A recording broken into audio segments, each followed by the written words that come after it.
Hello everyone, welcome back to my channel. तो चलिए हम डेस्टाइन्ड लव एफएफ का नेक्स्ट पार्ट शुरू करते हैं। विंग ने गुस्से में आकर और मजबूरन वांगजी को शादी के लिए हाँ तो बोल दिया था, पर अब वो उतना ही ज़्यादा टेंस्ड था। वो क्या बोलेगा अपनी शीजे से, जियांग चेंग से, मैडम लान से और अपने डैड से कि वो कंट्री के royal prince oh no mister Lan Wangji से कॉन्ट्रैक्ट मैरिज करने जा रहा है। तभी चलते चलते अचानक से विंग के कदम रुक गए। वो सोचने लगा, आखिरकार लान वांगजी ने उसे अपनी रॉयल प्रिंस की आइडेंटिटी किसी को बताने के लिए मना क्यों किया था। तभी विंग ने खुद को पिंच किया और कहा, हे विंग, तुम्हें क्या मतलब है कि तुम ये सब जानो? बस सिर्फ 6 महीनों की ही तो बात है। तुम्हें इस सीक्रेट को छुपा कर रखना है और साथ ही अपनी कॉन्ट्रैक्ट मैरिज के बारे में भी। वो अपने घर पर पहुंचा तो जियांग चेंग उसे घूर रहा था। ये देखकर विंग हंसा और बोला, चंग, क्या हुआ है? तुम मुझे ऐसे क्यों देख रहे हो? यानली स्माइल करते हुए बोली, कुछ नहीं आशियान, आज मैंने डैड के रिकवर करने की खुशी में तुम्हारा फेवरेट लोटस रूट सूप बनाया था। आचंग को बहुत भूख लगी थी, पर मैंने उसे सूप को टेस्ट तक नहीं करने दिया, ये कहकर कि जब तक तुम नहीं आते तब तक कोई सूप को टेस्ट तक नहीं करेगा। इसी वजह से आचंग इतना गुस्से में था क्योंकि तुम्हें घर आने में इतना लेट जो हो गया। विंग हंसा और उसने जियांग चेंग के कंधे पर हाथ रखते हुए कहा, हे आचंग, आई एम रियली सॉरी ना। वो मुझे हॉस्पिटल में मेरा एक पुराना फ्रेंड मिल गया था, उसी से बात करने में लेट हो गया। तभी यानली ने विंग के कान को टच करते हुए कहा, आशियान, तुम सच कह रहे हो ना? क्योंकि जब भी तुम हमसे कोई बात छुपाते हो तो तुम्हारे कान रेड हो जाते हैं। विंग जानता था कि वो अपनी शीजे से कोई बात नहीं छुपा सकता है, इसलिए उसने टॉपिक चेंज करते हुए कहा, ओह शीजे, मुझे बहुत ज़ोरों की भूख लग रही है, चलिए ना हम सब सूप टेस्ट करते हैं चलकर। यानली ने स्माइल किया और कहा, अच्छा ठीक है। डिनर फिनिश होने के बाद विंग अपने डैड के रूम में गया और उसने उन्हें मेडिसिन दी। विंग बोला, डैड प्लीज़ आप फिर कभी ऐसा मत करिएगा, I request you. Mister Jiang बोले, विंग, मैं सच में बहुत लकी हूँ कि मुझे तुम जैसा बेटा मिला। तभी वो कुछ सोचने लगे। विंग बोला, डैड क्या हुआ है? आप फिर से कुछ सोचने लगे। तो मिस्टर जियांग ने अपना फ़ोन निकाल कर उसे देते हुए कहा, बेटा मुझे एक बात समझ में नहीं आ रही है। अभी कुछ देर पहले मेरे फ़ोन पर बैंक की एक कॉल आई। उन्होंने मुझसे कहा कि मेरा सारा लोन क्लियर हो चुका है और उन्होंने मुझे जितना भी मेंटली परेशान किया था उसके लिए वो सॉरी भी फील कर रहे हैं। मिस्टर जियांग की ये बातें सुनते ही विंग को वांगजी का चेहरा याद आ गया और साथ ही उन दोनों के बीच का जो वो कॉन्ट्रैक्ट था वो भी। लेकिन वो अपने फादर को बिल्कुल भी परेशान नहीं करना चाहता था। विंग बोला, डैड प्लीज़ आप बिल्कुल ही परेशान मत हो और ना आप कोई टेंशन लेना, ओके? अच्छा है ना, कम से कम अब आपको बैंक वाले कॉल करके परेशान तो नहीं करेंगे। अपने फादर को गुड नाइट बोलकर विंग अपने रूम की तरफ जा रहा था। तभी उसका फ़ोन रिंग करने लगा। रात को 11 बज रहा था। विंग चौंक गया क्योंकि वो कॉल एक अननोन नंबर से थी। उसने वो कॉल कट कर दी। दोबारा फिर उसी नंबर से कॉल आया तो फिर से विंग ने वही काम किया। तभी उसके फ़ोन पर मैसेज आया जिसमें लिखा था, विंग ये मेरा नंबर है, लान वांगजी। ये देखते ही विंग चौंक गया और सोचने लगा, ये लान वांगजी, इसको मेरा नंबर कहाँ से मिला? मैंने तो सोचा था कि शायद उसे जो कुछ भी कहा था वो एक मजाक था। आई मीन, कौन पहली ही मुलाकात में शादी करने के लिए बोलेगा, और वो भी बस 6 महीने के लिए, कॉन्ट्रैक्ट मैरिज। विंग ने अपने रूम में जाकर कॉल रिसीव करी। वांगजी ने कहा, विंग तुम मेरी कॉल क्यों नहीं उठा रहे थे? बार बार फ़ोन कट कर रहे थे। विंग मिरर के सामने अपनी शर्ट के बटन्स को ओपन कर रहा था ताकि वह अपनी नाइट क्लॉथ्स पहन सके। वो बोला, mister Lan वांगजी, oh sorry royal Prince, आप मुझे इतनी रात में कॉल कर रहे हो, वो भी अननोन नंबर से, तो मैं क्यों कॉल उठाता? तभी वांगजी ने गहरी सांस ली और कहा, विंग तुम हमारे कॉन्ट्रैक्ट के बारे में भूले तो नहीं हो ना? ये सुनते ही विंग बिल्कुल चुप हो गया। कुछ देर बाद वो बोला, मिस्टर लान वांगजी, क्या आप श्योर हो? आई मीन, क्या आप सीरियस हो जो आपने मुझसे शादी करने के लिए बोला था? वांगजी सीरियस टोन में बोला, विंग मैं तुम्हें एक बात क्लियर करना चाहता हूँ कि मुझे मजाक करना बिल्कुल ही पसंद नहीं है, तो आई थिंक कि अब से तुम मेरी बातों को सीरियसली लोगे। और दूसरी बात, तुम्हारे फादर अब कैसे हैं? विंग ने कहा, थैंक यू मिस्टर वांगजी, आपकी वजह से मेरे डैड इतनी बड़ी मुसीबत से बाहर निकल आए। वांगजी बोला, विंग मैं रॉयल प्रिंस हूँ, लेकिन ये सच मेरी फैमिली मेरे बॉडीगार्ड शाओ, और अब तुम्हें ही पता है, और आई होप कि ये बात किसी और को पता नहीं होगी। वीक, मैं इसी वीक में तुमसे शादी करूँगा और ये गैदरिंग बस कुछ फैमिली मेम्बर्स की ही होगी। लेकिन विंग, एक बात का अच्छे से ध्यान रखना कि मेरे मॉम और अंकल और मेरे बड़े भाई को या तुम्हारी फैमिली में किसी को भी हमारी डील के बारे में पता नहीं चलना चाहिए। और तभी विंग बोला, प्लीज़ वेट मिस्टर वांग जी, मुझे थोड़ा सा सांस लेने दीजिए। आपको अच्छे से पता है कि आपकी और मेरी फैमिली के सोशल स्टेटस और हर चीज़ में ज़मीन आसमान का फ़र्क है। आपको क्या लगता है कि मैं आपकी फ़ैमिली के हिसाब से इतनी जल्दी सेटल हो जाऊंगा? No, it's impossible mister Wang ji, I need some time. तो वांग जी बोला, नहीं विंग, हमारे पास टाइम ही तो नहीं है ना, हमें इस वीक में ही शादी करनी होगी। विंग को समझ में नहीं आ रहा था कि आखिरकार वांग जी को इतनी जल्दी किस बात की थी। वो बोला, मिस्टर लान वांग जी, क्या मैं इसके पीछे रीज़न जान सकता हूँ? आई मीन, अभी तो आपके ब्रदर हॉस्पिटल में हैं। तभी वांग जी ने कहा, विंग, हमारे बीच में इतनी क्लोजनेस नहीं है कि मैं तुम्हें हर बात बताऊं। ये कहकर वांग जी ने कॉल कट कर दिया। विंग हंसा और बोला, देखा कितना रूड पर्सन है ये। और थोड़ी देर के लिए मुझे लगा था कि इस हार्टलेस पर्सन के भी सीने में दिल है, लेकिन ऐसा बिल्कुल भी नहीं है। जियांग्स के लिए इस बात को एक्सेप्ट कर पाना, यकीन कर पाना कि विंग इतने रिच फैमिली में शादी कर रहा है, बहुत ही मुश्किल था। जियांग चैंग तो बहुत ही ज़्यादा शॉक्ड था। वो बोला, आशियान, ये सब क्या है? तुमने तो कहा था कि तुमने मिस्टर लानवांग जी की कंपनी में जॉब के लिए इंटरव्यू दिया है, तो ये सब शादी का क्या मैटर है? विंग का दिल तो मानो उसके गले में अटक गया था। तभी वांग जी ने उसके कंधे पर हाथ रखा और कहा, विंग, मेरे साथ चलो, मॉम तुमसे मिलना चाहती हैं। ये सुनते ही विंग हंसा और बोला, हाँ श्योर है, चलिए। विंग के लिए सब कुछ इतना जल्दी हो रहा था कि उसे सोचने तक का मौका भी नहीं था। जियांग चैंग बोला, शिजे, मुझे ऐसा क्यों लग रहा है जैसे कि विंग हम सबसे कुछ छुपा रहा है? ये सुनकर यानली बोली, चैंग, विंग ने हमेशा ही अपने से पहले औरों के बारे में सोचा है। वो हंसता है, मुस्कुराता है और कभी कभी शैतानियाँ भी करता है, लेकिन दिल से वो बहुत सॉफ्ट हार्टेड है। छोटी छोटी बातें उसे हर्ट कर देती हैं, वो दिल से उन्हें लगा लेता है, लेकिन वो कभी किसी से कुछ कहता नहीं है। आई होप आशियान ने अल्फ़ा मिस्टर लान वांग जी से शादी करने का फ़ैसला किसी प्रेशर में आकर नहीं किया है, क्योंकि अचानक से इतनी रिच फैमिली का बेटा हमारे आशियान से शादी करने का प्रपोज़ल लेकर हमारे घर आया।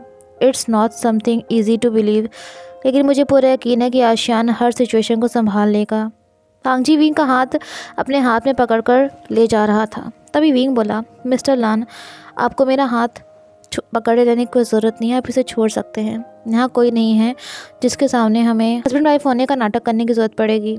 अचानक से वांग जी के कदम रुक गए और वो विंग की तरफ देखने लगा। विंग के फेस पर एक खूबसूरत सी स्माइल थी। वो बहुत ही ज़्यादा खूबसूरत, हैंडसम, सब कुछ लग रहा था। जाने में कुछ देर तक वांग जी विंग को यूं ही देखता रहा। तभी अचानक से विंग उसकी तरफ मुड़ा तो उसने देखा कि वांग जी का फेस बिल्कुल उसके नज़दीक था। विंग एकदम से हड़बड़ाकर पीछे हो गया और बोला, mister Lan, I mean husband, आप मेरे इतना करीब क्यों हैं? मैंने कहा ना कि हमें किसी के सामने। वो दोनों आपस में बातें कर रहे थे। तभी अचानक से एक लड़की दौड़ते हुए आई और वांग जी के गले से लग गई। विंग के देखते ही शॉक्ड हो गया। वो लड़की रोते रोते बोली, वांग जी, तुम ऐसा कैसे कर सकते हो? तुमने अचानक से एंगेजमेंट कैंसिल कर दी। हमारे पेरेंट्स ने तो बचपन में हमारी शादी तय कर दी थी ना, तो तुम। विंग ये सुनते ही शॉक्ड हो गया। वो सोचने लगा, क्या लान वांग जी एंगेज्ड था? तो इसने मुझसे शादी क्यों करी? वांग जी ने तभी उस लड़की को अपने से दूर पुश करते हुए कहा, हे केट, आई थिंक मैंने पहले ही हमारी एंगेजमेंट को तोड़ दिया था, तो तुम। तभी केट बोली, वांग जी, तुमने ये एंगेजमेंट तोड़ी थी, मैंने नहीं। How could you? तुम मुझे ऐसे कैसे ट्रीट कर सकते हो? मैंने तुमसे कहा था ना कि मुझे कुछ टाइम दे दो, मुझे एक मौका दे दो, मैं सब कुछ ठीक कर दूँगी। आई लव यू वांग जी। देखते ही देखते वहाँ पर जियांग्स और लान फैमिली के लोग, सिवाय लाशी चैन के जो कि हॉस्पिटल में था, वो सब इकट्ठा हो गए। वांग जी ने देखा कि विंग अपने कदम पीछे कर रहा था। तभी अचानक से उसने विंग का हाथ पकड़ लिया और कहा, केट, विंग और मैं एक दूसरे से शादी कर चुके हैं एंड ऑलरेडी मैंने ये एंगेजमेंट तोड़ दी थी, तो फिर यहाँ कोई सीन क्रिएट मत करो। जियांग चैंग को गुस्सा आ गया। वो कुछ बोलने वाला था, तभी आली ने उसे रोक दिया। केट हंसी और बोली, हे लानवांग जी, क्या तुम अपने लाइफ पार्टनर से प्यार करते हो? तुमने कभी मुझसे तो प्यार किया नहीं, क्योंकि तुम हमेशा अपने बड़े भाई के केयर में लगे रहते थे, जो सुसाइडल है। कब वो क्या कर बैठे हैं अपने साथ कुछ भी नहीं पता है। ये सुनकर वांग जी को गुस्सा आ गया। वो बोला, केट जस्ट शट अप। उसके अंकल और मॉम भी शॉक्ड थे। विंग तो इतना ज़्यादा एम्बेरस था कि वो अपनी नज़रें किसी से मिला भी नहीं पा रहा था। तभी अचानक से एक चीज़ ऐसी हुई जिसने विंग के तो होश ही उड़ा दिए। वांग जी ने उसका फेस अपनी तरफ किया और विंग के लिप्स पर सबके सामने किस कर लिया। विंग की तो आंखें खुली की खुली से रह गईं। वो बिल्कुल फ्रीज हो गया था अपनी जगह पर। जानली के फेस पर स्माइल आ गई और जियांग चैंग ने अपना फेस दूसरी तरफ कर लिया। सेम यही हाल लान चिरैन का भी था। वो भी एम्बेरस हो गए और दूसरी तरफ अपना मुंह कर लिए। वांग जी कुछ सेकंड्स बाद विंग से अलग हुआ। उसकी भी बॉडी शिवर कर रही थी। उसने कहा, केट, आई थिंक अब तुम्हें अपने सारे सवालों के जवाब मिल चुके होंगे। मैं और विंग एक दूसरे से बहुत प्यार करते हैं, इसीलिए हमने शादी करी है। आई होप इससे ज़्यादा तुम्हें और किसी प्रूफ की ज़रूरत नहीं पड़ेगी। And one thing I want to make clear, मैंने कभी तुमसे प्यार नहीं किया है। लान चिरैन और मैडम लान भी, जो अभी तक वांग जी के सडन डिसीजन से शॉक्ड हो गए थे, अब उन्हें भी यकीन हो गया था कि वांग जी विंग से प्यार करता है, जिसकी वजह से मैडम लान बहुत खुश थीं, क्योंकि कहीं ना कहीं उन्हें भी केट नहीं पसंद थी। विंग की आंखें नम हो गई थी। उसका फर्स्ट किस ऐसे ही चला गया। ये एक स्पेशल फीलिंग होती है, एक एहसास होता है जो विंग के लिए एक हार्ट ब्रेकिंग मोमेंट बन चुका था, क्योंकि वो तो जानता था ना, वो सच जानता था ना कि वांग जी ने उससे शादी सिर्फ 6 महीनों के लिए करी थी। उसके दिल में विंग के लिए कोई प्यार नहीं था। केट गुस्से में पैर पटकते हुए वहाँ से चली गई।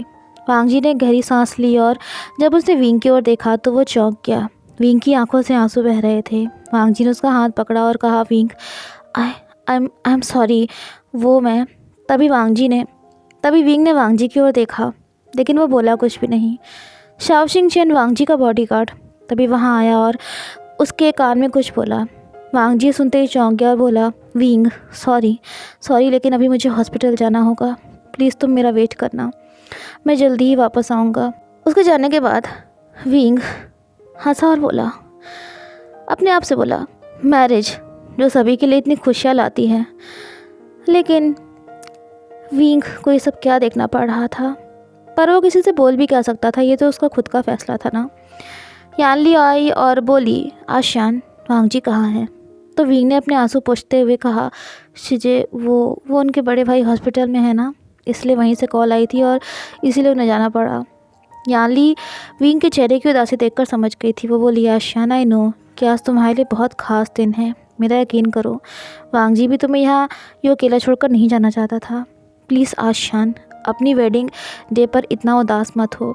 ये सुनते ही विंग ने स्माइल करते हुए कहा, I am fine Shije, mister वांग जी कुछ देर में वापस आ ही जाएंगे। लांस रॉयल फैमिली थे, लेकिन अभी तक उन्होंने अपने रॉयल प्रिंस की आइडेंटिटी क्लियर नहीं करी थी, क्योंकि लान शिंग हैंगजुन, जो फॉर्मर रॉयल प्रिंस थे, अपने कंट्री के लोगों को संबोधित करते हुए किसी ने उनको गोली मार दी थी। उस समय लान शिचेन 10 साल का था और वांग जी 5 साल का, जब उन्होंने अपने डैड को हमेशा के लिए खो दिया था। लान मैंशन को डिफरेंट कलर्स के फ्लावर्स से सजाया गया था। विंग बहुत नर्वस था। वांग जी के बिना उसकी हार्ट बीट और घबराहट और ज़्यादा तेज़ हो गई थी। तभी मैडम लान बोली, बेटा विंग, आई नो कि तुम्हें वांग जी पर बहुत ज़्यादा गुस्सा आ रहा होगा। आज तुम दोनों के लिए इतना बड़ा दिन है, इतना इम्पॉर्टेंट दिन है, और वो अपने भाई शिचेन के पास हॉस्पिटल चला गया। विंग बोला, इट्स ओके मदर, मैं जानता हूँ कि वो अपने बड़े भाई से बहुत प्यार करते हैं, मैं उनका वेट करूँगा।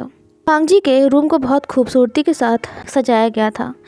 जितना बड़ा तो जियांग्स का घर नहीं था, उतना बड़ा तो वांग जी का रूम ही था। चारों तरफ कैंडल्स चल रही थी और पूरा रूम सेंट से महक रहा था। विंग ने मन ही में सोचा, क्या फ़ायदा इस सब का, जब हमारे बीच में हस्बैंड वाइफ जैसा कोई रिलेशन ही नहीं है। बस 6 महीने, फिर मैं वापस अपनी ही दुनिया में वापस चला जाऊंगा। वो बहुत थका हुआ था, इसलिए उसने अपने बैग से क्लॉथ्स निकाले जिनको पहनकर वो बेड पर सोने वाला था।